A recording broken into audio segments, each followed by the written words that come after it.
Hello, everyone.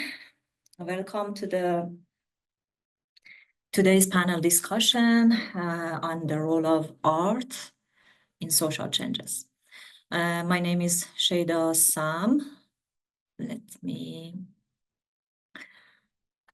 I am a second-year international student and Sié Fellow at Joseph Corbella School. I focus on women's rights and global justice. I am very passionate about activism and feminist movements. That's why I am so excited and happy to be here. Actually, it's my honor to introduce our special guest, Professor Pamela Karimi. She's an associate professor of the history of art and architecture at Cornell University, and has expertise in the art and visual culture of Middle East. Her recent published book, fortunately, I have it here. I love it. Women, Art, Freedom, Artist and Street Politics in Iran, explores the role of art in 2022 woman life freedom movement in Iran. So today we will explore the intersection of art and activism in Iran, focusing on how artists have responded to the tragic murder of Mahsa Jina Amini and the protest that followed.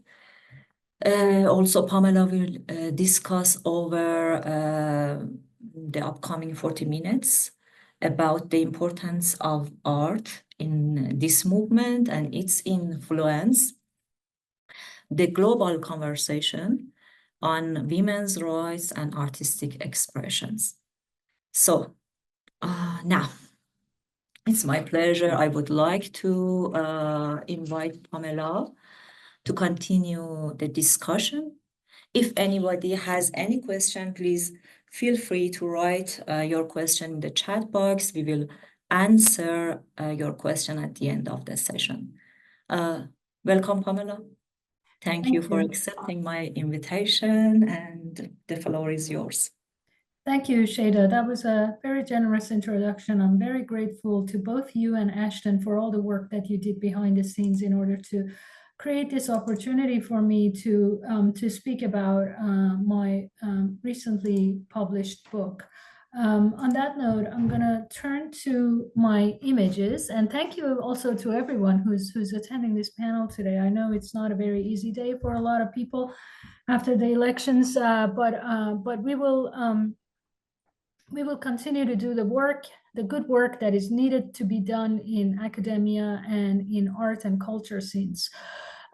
So just a little explanation about how I'm going to deliver this material to you. I'm just going to read 2 pages. Okay, so be patient with me, just 2 pages, not more than that, of text for you to just give you a little bit of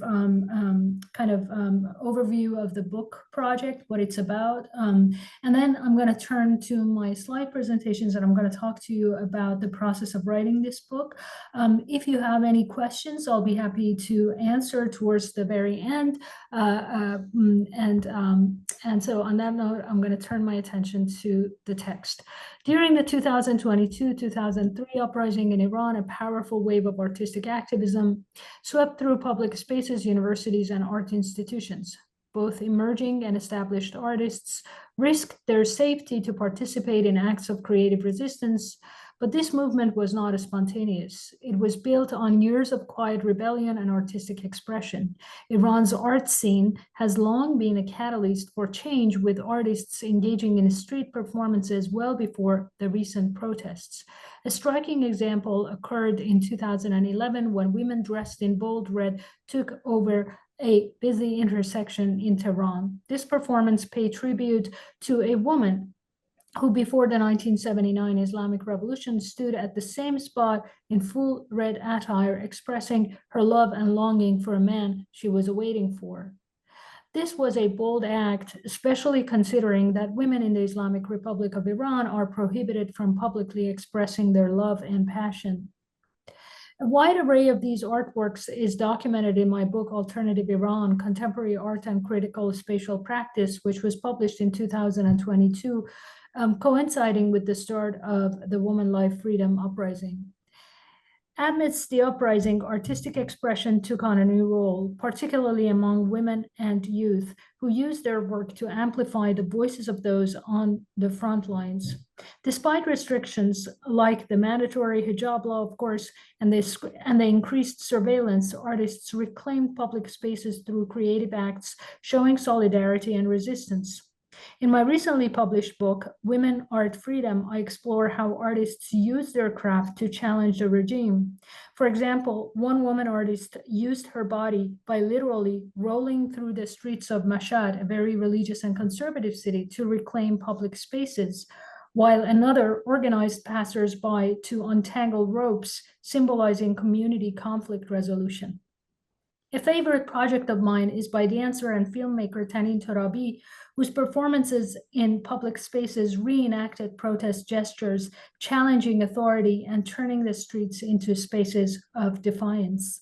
Another one is a group of political poets merging poetry with performance art, blending traditions like public recitations of Iran's legendary 11th century Book of Kings with modern practices of poetry jamming.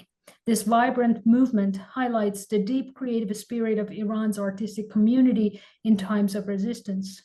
However, the creative involvement of artists went far beyond guerrilla interventions. As the peak of the uprising passed, more artists began reflecting on the politics of space and the treatment of women in public spaces through monumental works. One particularly notable installation set in a gallery garden open to the public exemplifies this shift. A collaboration between a filmmaker, an architect, and other art experts. The large-scale installation, which is also featured in this book, commemorates the uprising and the suffering of Iranian women. These long-term installations require permission from the Ministry of Culture and Islamic Guidance, an organization that functions similarly to the Morality Police, which controls women's appearance and behavior in public places. To secure approval, artists must be exceptionally clever, presenting their work in abstract terms to avoid rejection. In this specific kinetic installation, the silent expressions of actress Pantea Mahdiniya, conveying sadness, disappointment, horror, and intimidation, respond to the off-screen performative interrogations of filmmaker Mohammad Parvizi. Architect Mahsa Masudi ensured that the installation highlighted Tehran's special politics. As viewers navigated the prison-like scaffolding surrounding the larger-than-life face of the actress, they experienced a compelling urge to both sympathize with the woman on the screen and break free from the confinement of the space. This immersive experience encourages viewers to actively engage in critical spatial practice, a rehearsal for real-life situations. What I truly admire about Iran's creative community is their ability, honed over years of trial and error, to convey powerful messages while avoiding severe consequences. This covert language, however, is understood by the general public, who have become adept to reading between the lines. As an architect, I've always been intrigued by how people engage with public space. In my book, I explore how Iranian artists transformed the streets and urban environments into stages for activism, where protests often became performative acts that merged with city life. Drawing on Asif Bayat's concept of street politics and Michel de Certeau's notion of tactical interventions, I examine how marginalized groups use public spaces for political dissent and communal expression. These artistic interventions, ranging from mobile installations to performance art, not only challenge the state's control over public spaces, but also shape the conversation and politics surrounding them. I want my readers to come away with a deep appreciation for the immense effort required to make a feminist movement possible. Protests can appear chaotic from an outside, particularly when seen through the lens of social media or mainstream news. My book reveals the careful planning and years of critical spatial practice behind what often seems like a spontaneous or emotional acts of defiance. Iranian artists in particular are not simply reacting impulsively, they tactically confront power structures, drawing from a rich history of political and artistic activism. In short, the art emerging from the Woman Life Freedom Uprising movement exemplifies the sophistication of Iran's peaceful pursuit of democracy. So I'm going to talk to you a little bit about writing this book. Like many other Iranians and non-Iranians around the world, my first encounter with the uprising that started in September of 2022 after the death of Jina Mahsa Amini was through images, basically bold images of girls basically unveiling themselves in front of members of the morality police. And also artistic representations of activism on the streets of Iran, which appeared on social media platforms such as this one on the right of the screen, which is a screenshot from the artist Meysam Azarzad. When I started writing this book, I was actually in the city of Heidelberg in Germany, a historic city. And you could see everywhere you walked around Germany or other places in Europe that stickers and posters of women, life, freedom were everywhere. It was inevitable. So these artistic representations were everywhere. My first attempt in trying to document and also reflecting on what was going on in the art scenes in relation to this uprising was an article that I wrote for Iranian Studies.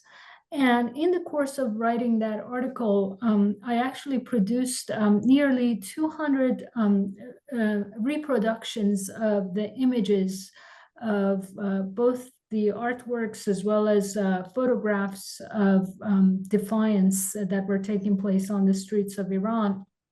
The reason why, and I collaborated actually with an artist to do this, with an artist from Spain.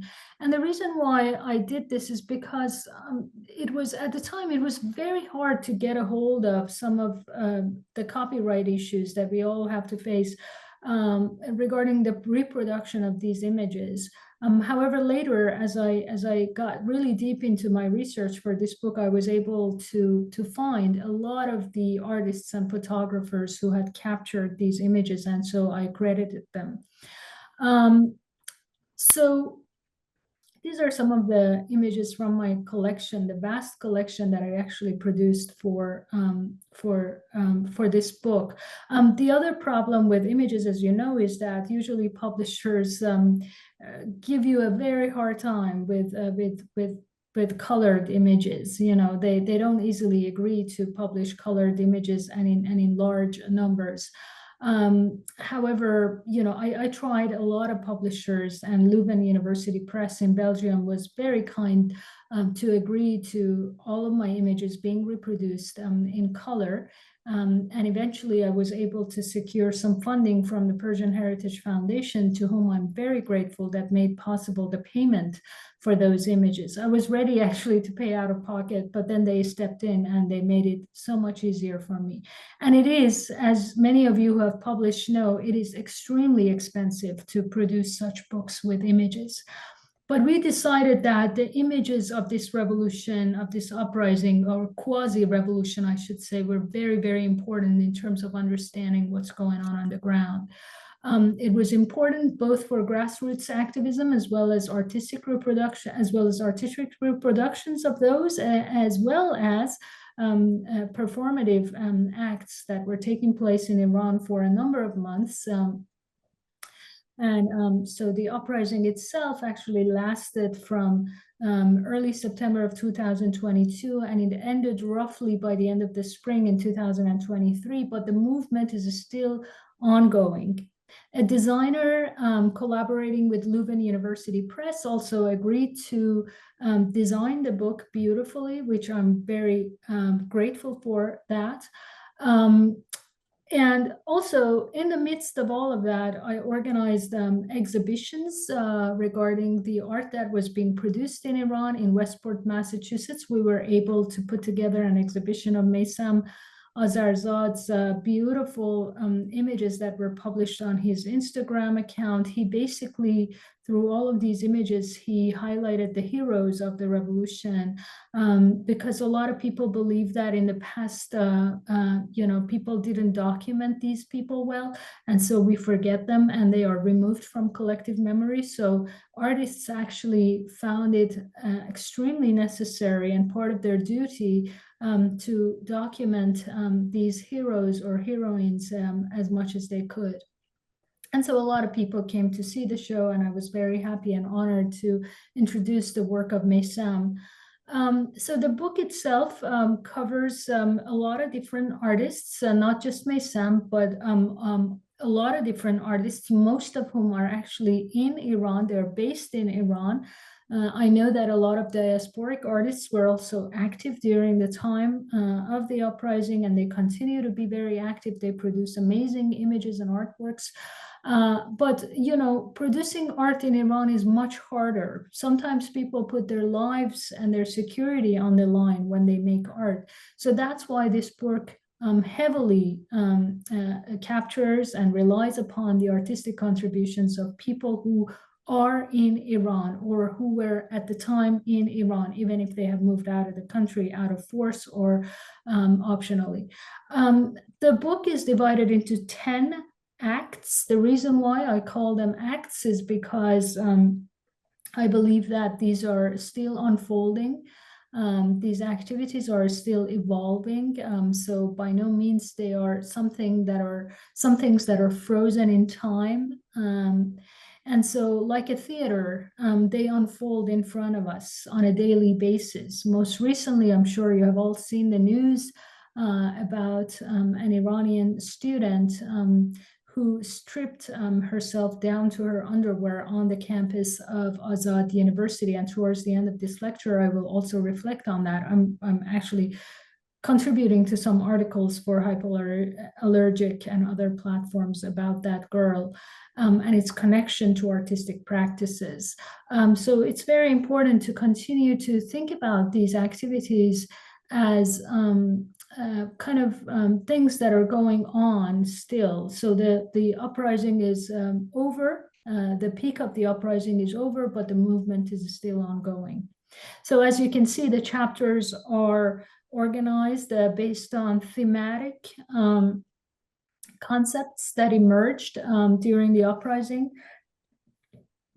These themes were very dominant during the time of the uprising. So in the introduction of the book, I actually situate Iran's artistic practices within the larger kind of context of Iran's art activism and feminist discourse and so on and so forth. I also acknowledge the work of other institutions, organizations, and individuals who have documented the art of the uprising. And so the introduction is really a comprehensive coverage of all of these. This is an example, for example, a publication that came out during the uprising that documented minute by minute of events unfolding and happening on the ground in Iran through a bunch of journals that they called notebooks before the fall. And I talked to the crew who put together these journals, and it's astonishing because some of them didn't go to bed. Like they were working day and night around the clock to make sure that these ideas were properly documented and that nobody will forget them in the future. This is another work by the Karnama, an institution who documented them in a more artistic way. So some of them are textually documented and some of them are visually documented. In my book, I also comment on why these collage methods, for example, are used by some of these organizations. Another thing that I talk about is that I talk about different generations of artists who were involved in the making of art during the uprising. Older generation of artists were often influenced by a school of art, which many of us who have been exposed to art in academia know about, and that is the Bauhaus. The teachings of Johannes Itten in particular are very, very prominent, or were actually before the 2000s, basically formal features of the art where all you studied, because discussions of politics, feminist issues, political issues were forbidden in universities. Now there are hundreds of alternative art history schools and art schools around the country in which students, in addition to going to the university, actually take those classes which are kind of off the grid. I don't want to call them underground, I call them alternative, but they're off the grid. And so in those classes, they can talk about the relationship between politics and art. But older generation of artists actually are very much influenced by these formal features, by the senses, by the centrality of the body in their artwork. And that's why body art, in my view, is very, very important in Iranian art. You know, sometimes some people approach me and they're like, so, you know, you're Muslims and Muslims don't portray the human body or human face. Why is there so much, you know, the presence of the body in the art of Iran? And I want to say that, you know, things are obviously much more complicated than that simple narrative of, oh, you know, Islam says no to images of the body. So, you know, the teachings of Johannes Itten are very much centered on the sense of touch. Johannes Itten famously had his students practice yoga-like exercises before going to the studio to awaken all the senses. Sometimes they were asked to do drawings and stuff like that by both Kandinsky and Itten and other instructors at the Bauhaus, blindfolded. They were famously on a very specific regime, food regime at the school. You know, there are stories of how hungry the students were. So you can see that the body itself, as opposed to the intellect, which was a very Beaux-Art form of artistic training based on rote memorization and copying the work of masters and so on and so forth. Here we have a different trend, which is very centered on the body. So that's why the body plays a very important role, especially in the work of some of the older generation of artists in Iran. Of course, you know, when it comes to body performance and activism, you also have a body of literature, very important work of literature produced by amazing people like Judith Butler. And so getting into some of these feminist discourses was inevitable for me. And I had to kind of find a way to connect these ideas to what's going on in Iran today. And of course, some of these people have also reflected on the situation in Iran. Zizek famously gave a very, very important speech about the Woman, Life, Freedom Uprising, which I have reflected on in the book. But I also reflect on these feminist movements. The way I use theory is sometimes to justify my claims. Other times it's because Iranians themselves are very much aware of these theories and they use it on a daily basis in their practices, in their reading sessions. So it's very important to pay attention to these things.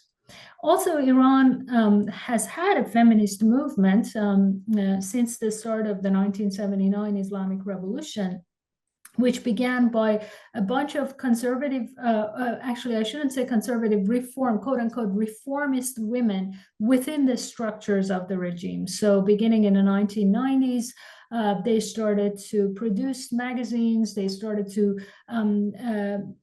introduce ideas such as women's parks, women's only parks, and things like that. But all of them, at the end of the day, wanted to create a kind of freedom of access to public space for women, which was heavily surveyed. Artists beginning in the 2000s started to use their own bodies to express performance art and situations regarding women's situations in Iran and the treatment of women's bodies. For example, Nasran Safwai walked the entirety of Pahlavi or Vali Asr Street, which is a very, very long, major route in Tehran. And she documented her walking with a little camera, GoPro camera, which was installed on her forehead, and she collected all the harassments that she received, both from ordinary passersby as well as the morality police. During the height of the uprising, artist Nasrin Shah Begi literally used her own body and literally rolled on the streets of the conservative city of Mashhad in order to reclaim public space. Zohre Solati stood in multiple intersections, busy intersections in Tehran, and wearing this specific dress that reflects the images of her audiences. And she collected all the reactions that she received. Sometimes she was applauded for what she did, and other times she was harassed, and so on and so forth. During the Green Movement of 2009, which was similarly a very important uprising in Iran against the regime, artist Mehraneh Atashi actually produced a body of photographs documenting herself in the demonstrations. And she was actually arrested and imprisoned for this body of work that she produced. In 2017, an activist woman, not an artist, by the name of Vida Mowahed, she stood on top of a utility box on the side of the very busy Revolution Street or Engelab Street, attaching her white scarf to a stick and holding it, and she stood there silent without saying any words. And this act actually became a revolutionary gesture, and other girls reproduced this action over and over again, both in real performance format as well as in illustrations, and they became later known as the Women of the Revolution Street. One of the things that was very prominent during the uprising was anonymity. You know, a lot of people produced art or did things, but nobody knew what was going on. Things like this, you know, women dressing up like characters from The Handmaid's Tale, standing on very busy road in Tehran, or people posing like victims of the regime and holding papers in front of their faces. Or an artist by the pseudonym Meysam Alavde, who created these kinds of important posters. This one says hijab, and gradually it moves to hobab, which means bubble. So we go from veiling to bubble. This one says Danishgah Honar, no to Danishgah Honar. So Danishgah Honar or Art University is a very important art school in Iran. Think of it as, I don't know, like RISD of Iran or Pratt. And in this university, people were very, very active, and they said no to the authority, including school administrators. They canceled all of their classes. A lot of professors lost their tenured jobs at this university. A lot of students were punished, sent to prison, and so on and so forth. So the Art University was really active during this time. And in order to understand why the Art University got involved so much more than the other universities, I actually had to dig the history of that, the artistic conflicts that were going on in there. And I interviewed a lot of people at the university. Sometimes in the US, artists decided to produce anonymous work because of all the conflicts that was going on in relation to what was going on in Iran. So anonymity was a thing.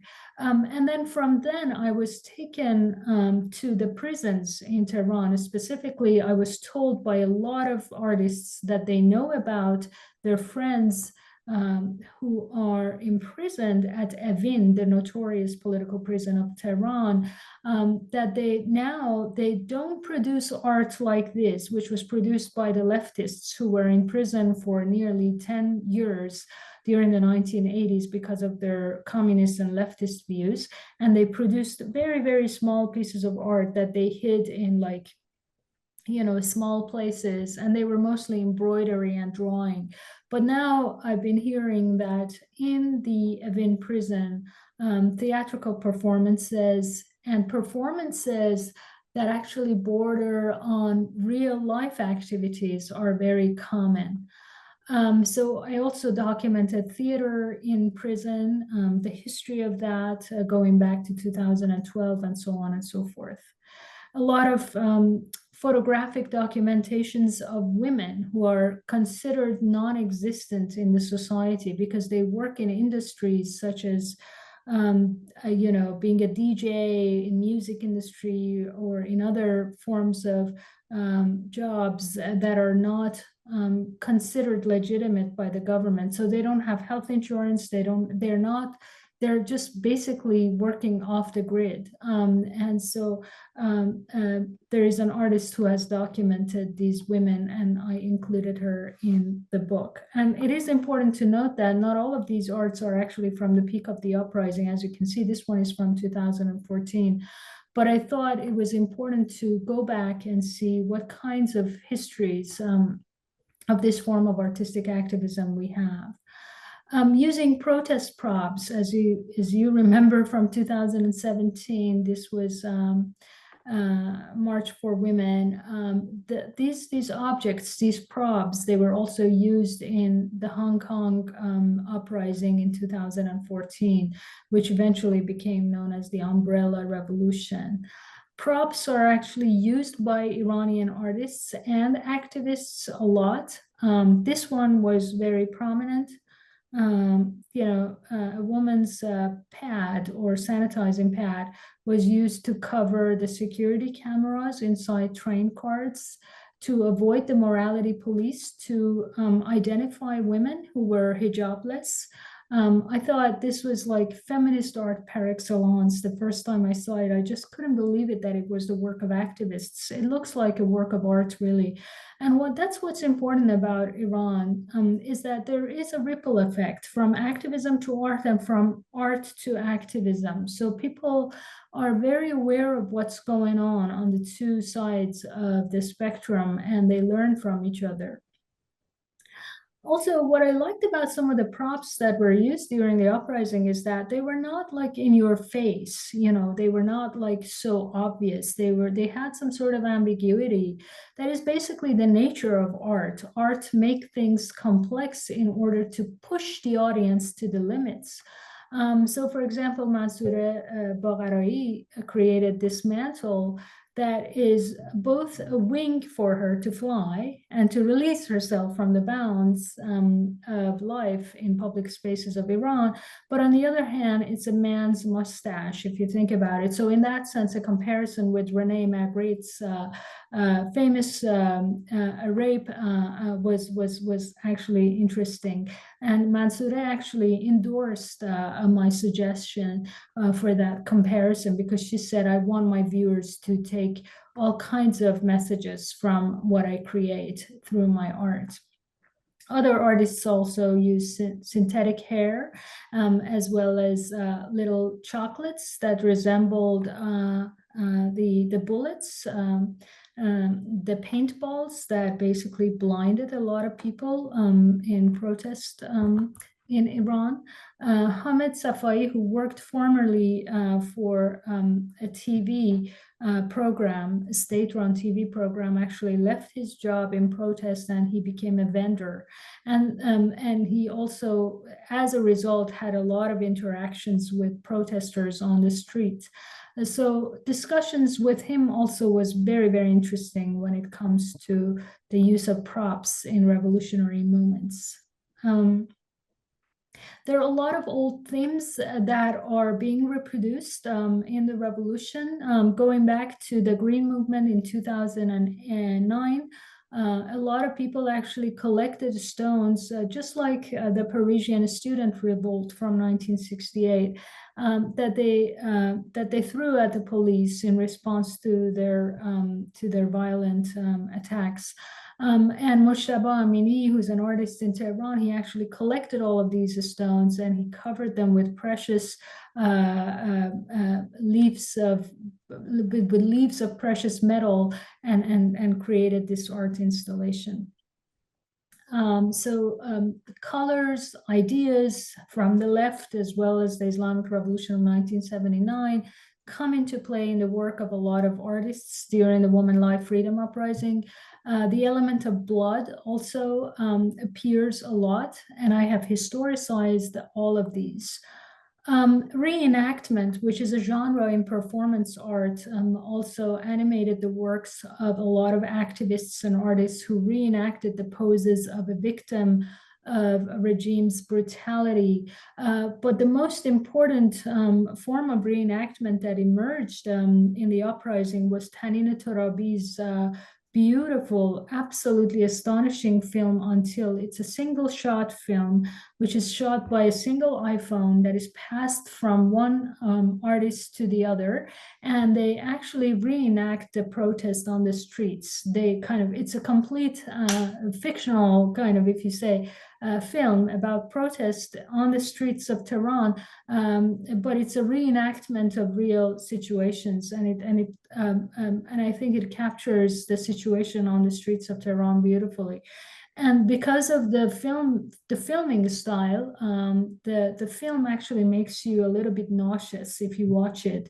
It's like 25 minutes. It makes you very nauseous. It's very effective, and it actually does the job of making you a little bit uncomfortable and taking you out of your comfort zone in order to sympathize with people who participate in these dangerous activities.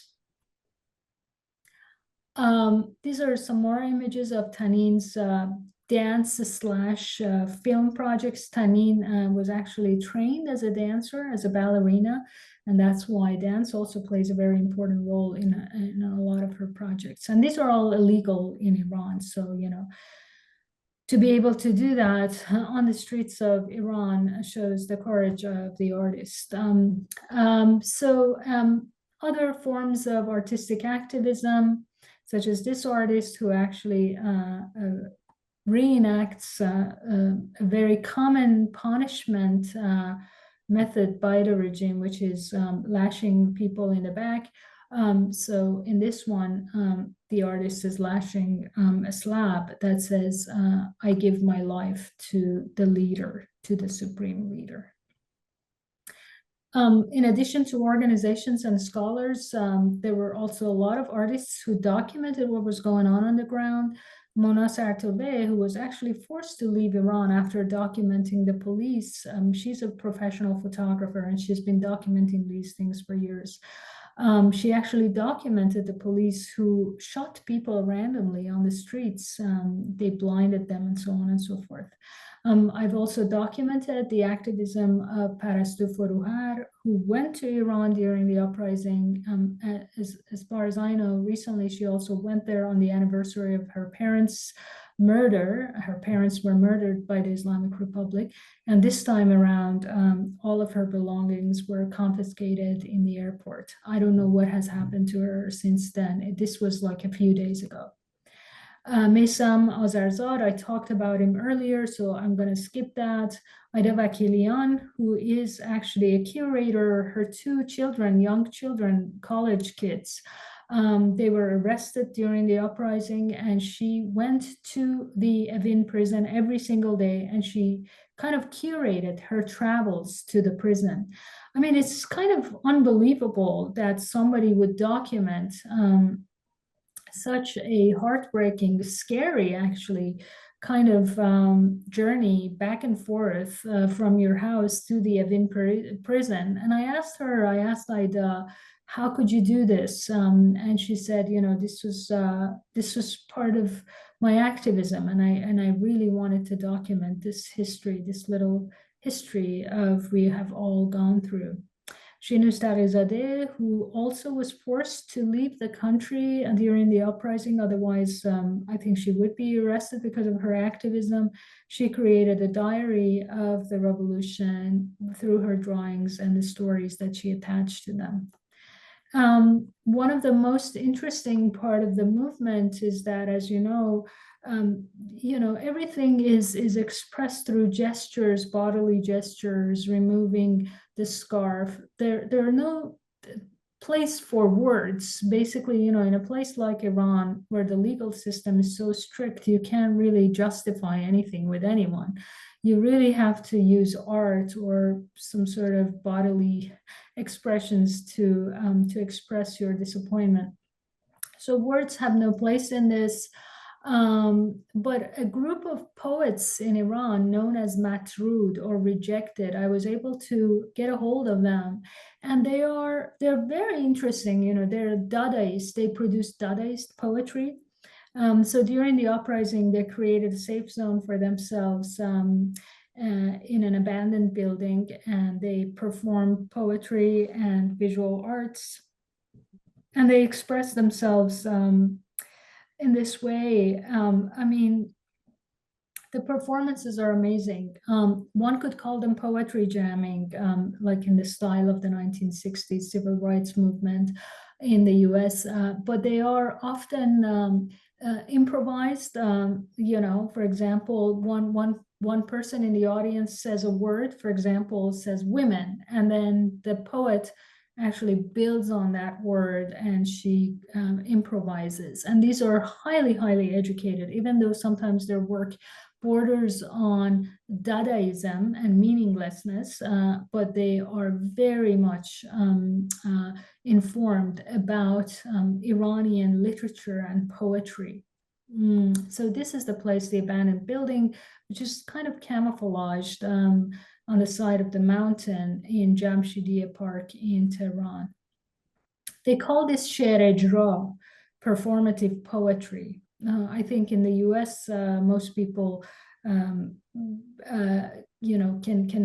identify better with the term poetry jamming.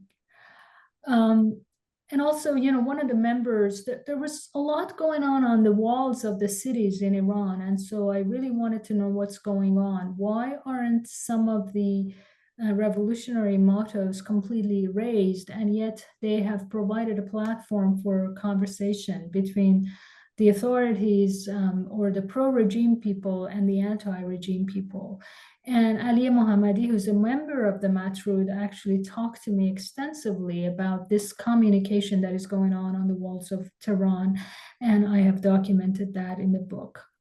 One of the things that people didn't want to talk about during the uprising was, of course, hijabi women, or people who are believers in Islam. They fast every day, they wear the scarf, and they pray. So for me, it was very important to cover the activities of religious artists as well as non-religious artists, but of course, religious artists who were on the side of the Woman, Life, Freedom uprising. One incident that made me think of them was actually this exhibition of Taraneh Tarepasand in Minnesota, which was censored because she showed some nudity, along with like hijabi women, and the Muslim Student Association at the university actually required the exhibition to come to an end. So that's why the administration actually covered it in this fashion. So from that point, I actually got interested in like how hijabi women in Iran actually stood by the revolution, and they produced things like this or that or these. This one, Masume Mohtadi, who no longer actually practices Islam on a daily basis, but she grew up in a very conservative family. She knows the whole Quran by heart, and she used this chapter from the Quran that says there is no obligation in religion to create a gigantic installation. So she's using the words of the Quran along with women's hair and so on and so forth. And by the way, this is a very brave act, because usually in Iran, you don't just make conceptual art with the Quran, as well as women's hair. A lot of male artists actually dressed up like women as a sign of protest, and so on and so forth. In Act 9, like I said before, I got very deep into the history of the tension between artists and another group of artists, which is very pro-regime, and those are members of the administration of Art University. That's why this chapter is called Opposing Art with Art, because it's not about, some sort of dialogue that is going on about, ideology versus freedom, but it's about how you show art that is against the artistic sentiments of the administration.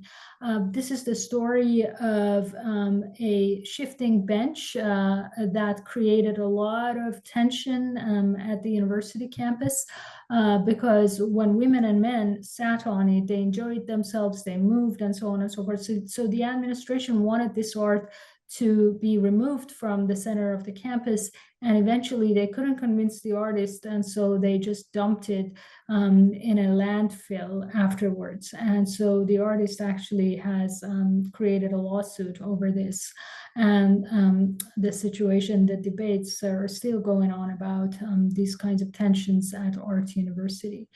Act 10 is about futurism, and also futurism in all of its forms, like the artworks, the underground artworks or underground films that were created before the Woman Life Uprising. This is a scene from Ali Ahmadzadeh.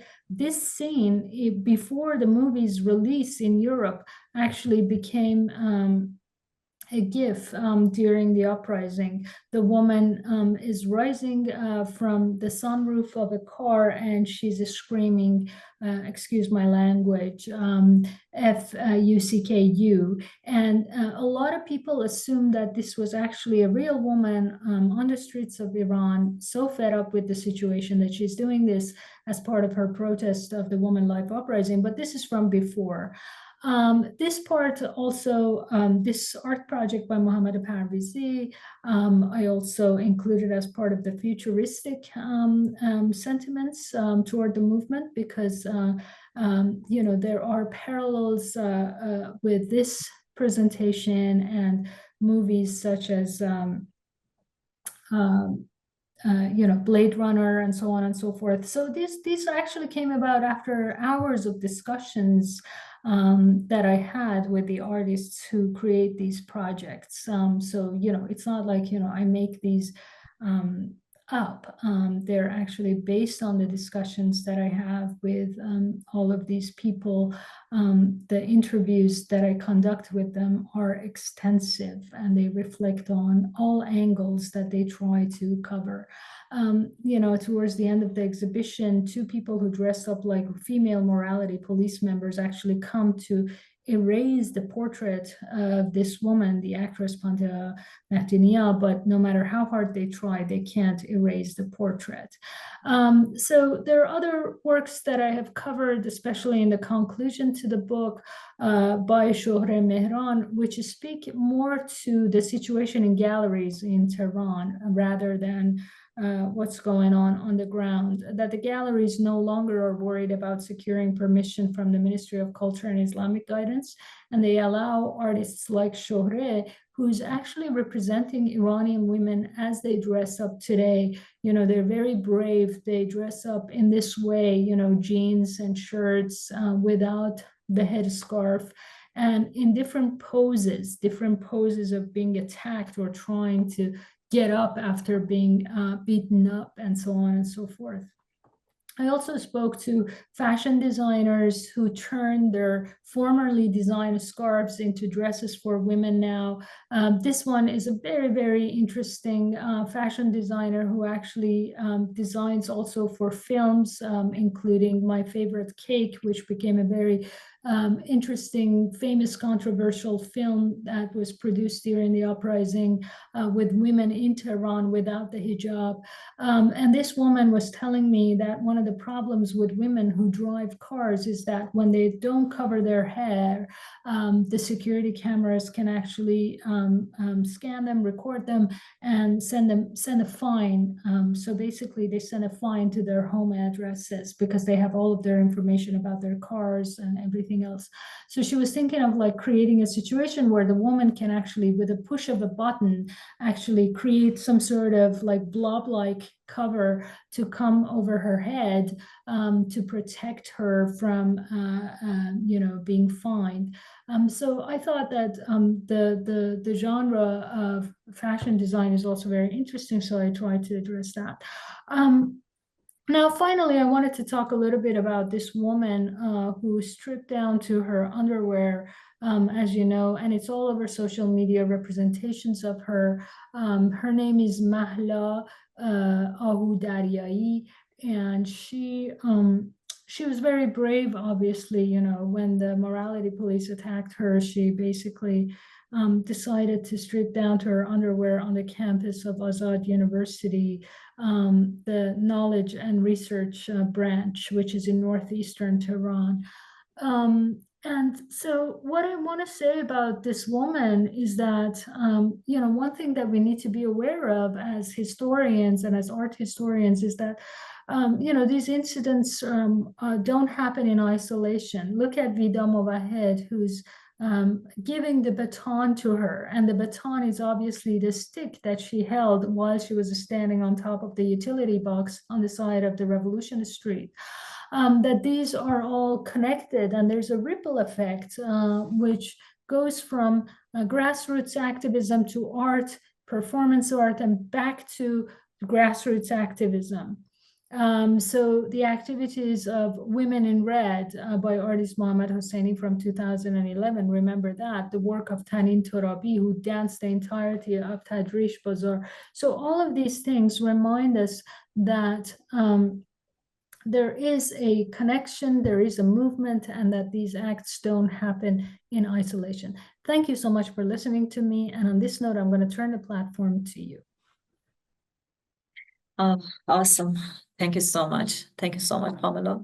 Actually, these pictures made me very emotional.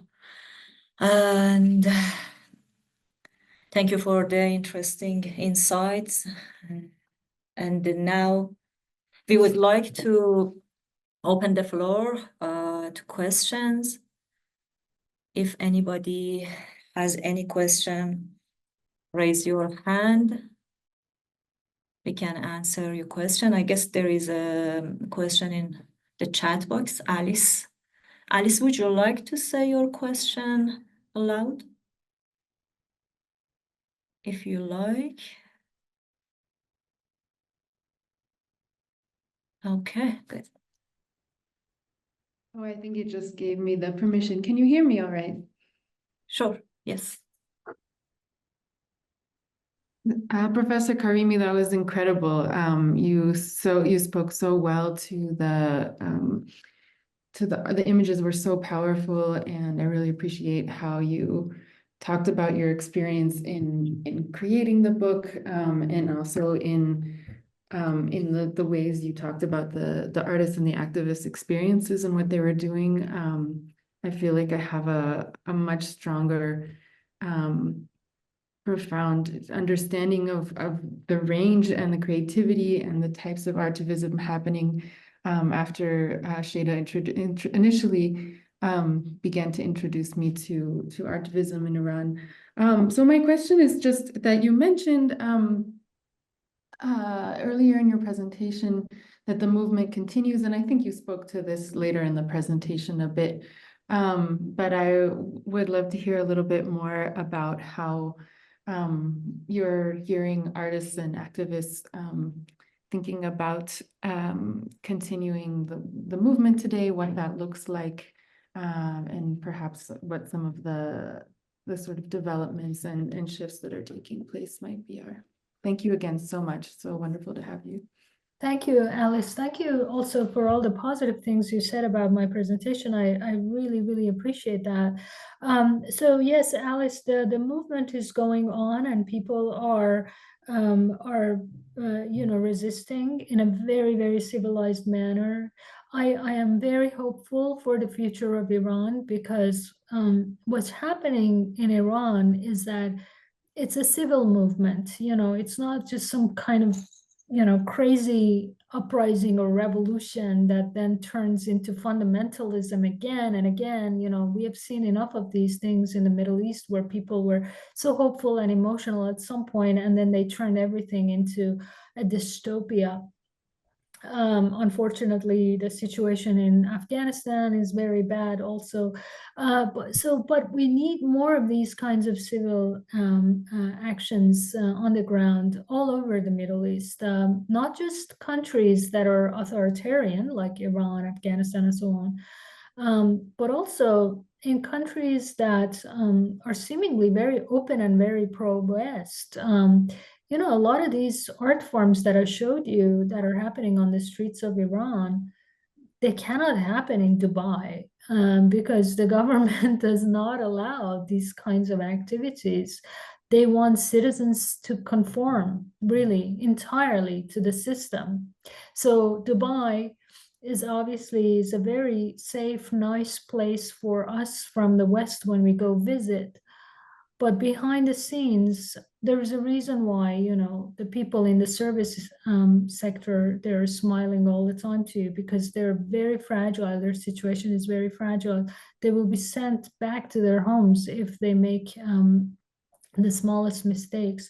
So, this is not to get into now the politics of the Gulf countries, but in general, I think that the civil society is very important. The right to be able to express yourself and your rights as a human being is very important. And I think that sometimes because of the legal system, because of the consequences, the punishments that are there, it's very hard for people, let's say, to go to the parliament and to express themselves or write a journalistic opinion piece. So that's why I think art, even though the language of art is kind of silent and wordless, plays a very important role. Okay. Thank you so much. Thank you all for joining us today. Before we end, just one thing. I wanna invite everyone to visit the Instagram account Women Life Freedom Memorial, actually, which honors the lives lost, the people arrested, and everyone affected by the recent movement in Iran. I truly grateful all, and I guess we are in the end of this session. Thank you again, Pamela, for sharing your ideas to us. I appreciate everyone's engagement, and have a good day. Enjoy your snowy day. Thank you, Sheida. Can I just say something very quickly before we wrap Sure. up? Because Jamie also had a very interesting point that she raised in the chat box. Oh, sorry, I didn't. Yeah, I just wanted to make sure that we acknowledge that. Jamie, thank you so much for your comment about also the situation in the US and the right of people to express their civil rights and to participate in civil action. I think it's very important in the US. This has been alive for many, many years and has resulted in so many good things. And it is our responsibility in cultural centers, in universities, and in other places to keep the movement alive. I think what we can learn from Iran is that what we can learn from Iran is that under the harshest of circumstances, people are still very civil and very active. So in the US, it shouldn't be so so much harder for us to participate and to continue to keep democracy going. And I really and honestly believe that we can do that. But we need to strategize it well, just as Iranians strategize it well. Thank you so much. I appreciate you, Pamela. Okay, I guess we are in the end of the session. Have a good day. Thank you, Ashton.